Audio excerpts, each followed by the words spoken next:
In a world where over 2 billion people face water scarcity and modern irrigation wastes up to half its water to evaporation, the solutions have been underground all along. Today, we explore the Persian Qanat and Nazca Puquios, gravity-powered subterranean systems that have delivered clean water for thousands of years with zero fossil fuels and near-zero loss. These ancient blueprints are not relics. They are proven, living technologies ready for the 21st century. Let's discover how they can secure water for future generations. Open channels and deep well pumping are failing arid lands. Agriculture consumes 70% of global freshwater, yet in dry zones covering 40% of Earth, surface channels lose 30 to 50% straight to the sky. Meanwhile, diesel pumps create cones of depression that crack the land and drain aquifers faster than nature can recharge them. The result? Subsidence, skyrocketing energy costs, and thirsty fields. It's time for a different approach, one that works with gravity instead of fighting it. Modern pumps create dramatic cones of depression, pulling water from hundreds of meters away and collapsing the water table. Ancient Qanats do the opposite.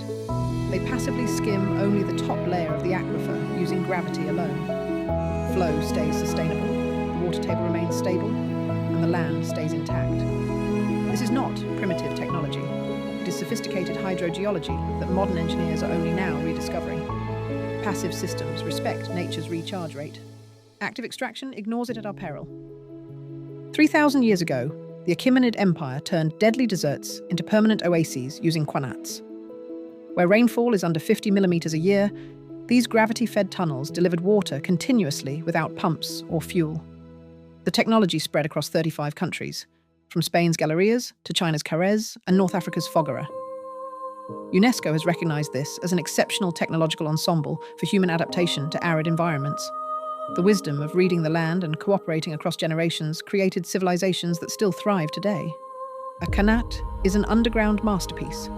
The mother well, sunk 20 to 100 meters into mountain foothills, taps the alluvial aquifer.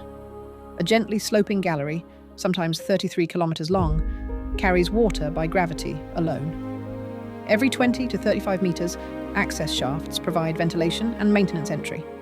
At the lower end, the Mazar outlet delivers cool, filtered water to villages and fields. Lined with clay hoops, the tunnel maintains steady flow without erosion. This is engineering that lasts millennia. Iran alone still operates 37,000 active Qanats, delivering 8 billion cubic meters of water every year, entirely by gravity. The Gonabad Qanat, running for 2,700 years, stretches 33 kilometers with 427 shafts and a mother well over 360 meters deep. It supplies 150 liters per second, irrigating 150 hectares and serving 40,000 people. These are not small backyard systems. They are national infrastructure that has outlasted empires. In Peru's Hyper-Arid Nazca region, less than 25 millimeters of rain per year, the indigenous Nazca culture built Puquios around 500 CE. These gravity-driven systems tapped seasonal Andean rivers and delivered water through underground galleries and stone-lined trenches. Today, 43 remain operational. Their unique spiral Ojos shafts minimize blowing sand while allowing human access for desilting. This is convergent evolution. Two civilizations, continents apart, arriving at the same perfect solution for desert survival. Unlike straight Qanat shafts, Nazca Puquios feature ingenious spiral or funnel-shaped Ojos. These corkscrew ramps actively minimize sand ingress in loose desert soils while letting communities walk down for essential cleaning. Spaced every 10 to 30 meters, they turn maintenance into a communal ritual rather than a dangerous chore. Geometry over gravity. This is human-centered design, perfected centuries before modern engineering. Two civilizations, two continents, one thermodynamic truth.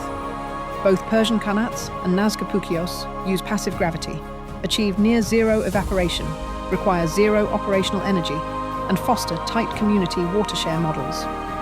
Regional geology dictated elegant adaptations, deep mother wells and vertical shafts in Iran, spiral Ojos and trench gallery hybrids in Peru. The result is the same: sustainable water in places where modern methods fail.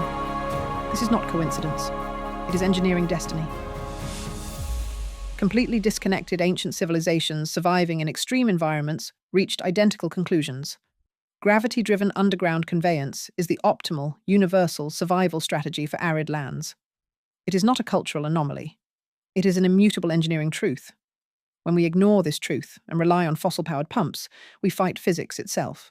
When we honor it, water security becomes sustainable by design. Compare the full life cycle. Ancient subterranean systems. Zero energy, 1 to 5% evaporation, sustainable slow yield, naturally filtered water, front-loaded labor with minimal recurring cost. Modern deep well extraction. High fossil fuel dependence, 30 to 50% evaporation once exposed, rapid aquifer drawdown and subsidence, endless operational and replacement costs. The numbers are not close.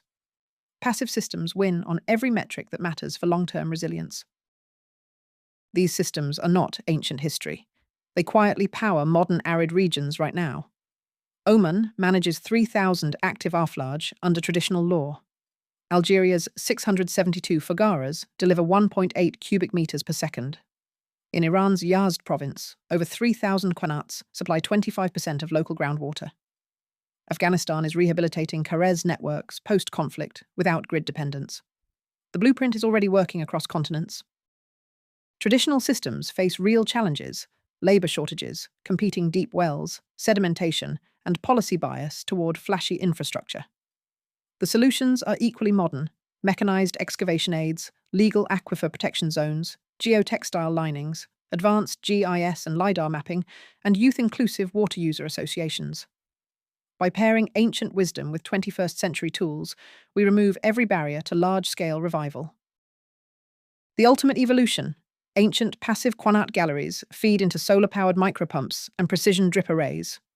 Real-time sensors in access shafts monitor flow and quality at 95% efficiency. A gentle pressurized flow then reaches sealed drip lines, maximizing every drop. This is not replacement. It is amplification. Passive conveyance meets precision agriculture for the ultimate low-impact, high-yield system. Implementation is clear.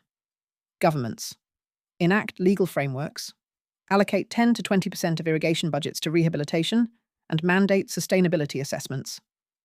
International organizations fund South-South exchanges and open-source 21st century Qanat curricula.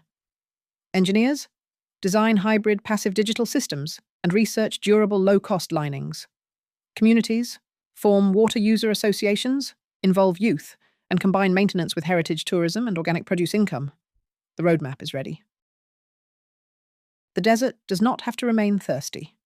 In the Qanat, water flows not by force, but by wisdom, the wisdom of reading the land, respecting gravity, and cooperating across generations. Reviving these subterranean blueprints is not a retreat to the past. It is an advance toward a resilient future where human ingenuity works with natural processes rather than exhausting them. The solutions have been underground all along. Now it is time to bring them into the light.